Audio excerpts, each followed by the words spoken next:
There's a number ticking higher every single second. Not slowly, not occasionally, constantly. Right now, that number has crossed $34 trillion.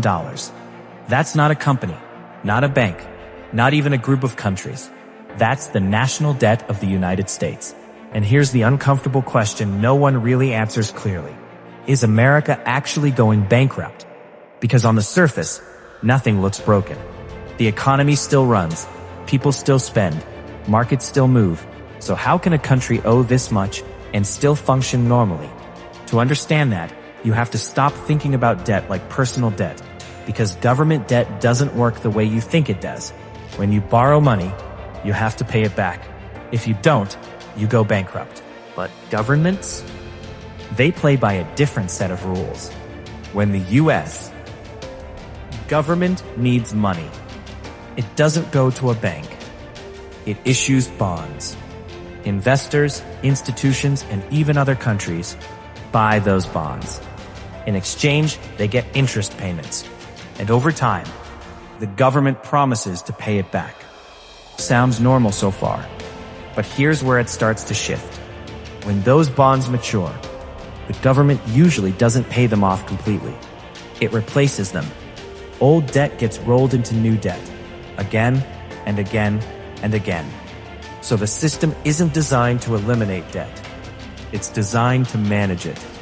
And more importantly, to keep it growing in a controlled way. Now zoom out. Why would anyone keep lending to a country already $34 trillion in debt?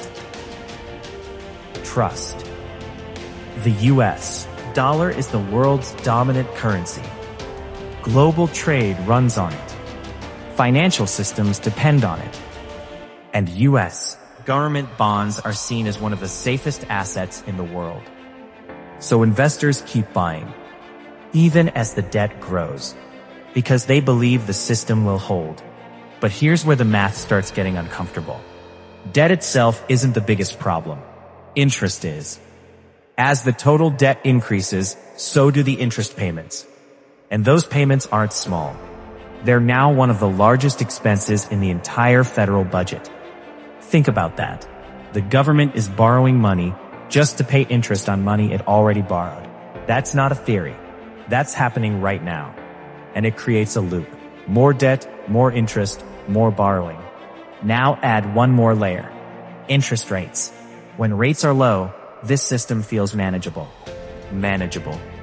Borrowing is cheap. Pressure stays hidden. But when rates rise, everything changes. New debt becomes expensive. Old debt becomes heavier.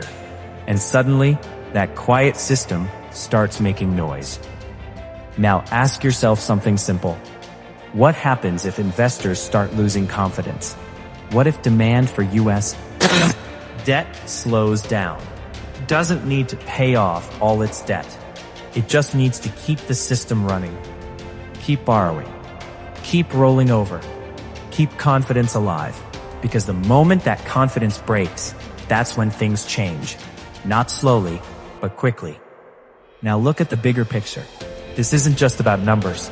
It's about incentives. Governments are rewarded for spending. Economies grow when money flows, and debt makes that possible. So there's very little incentive to actually reduce it, only to manage it, control it, delay the consequences.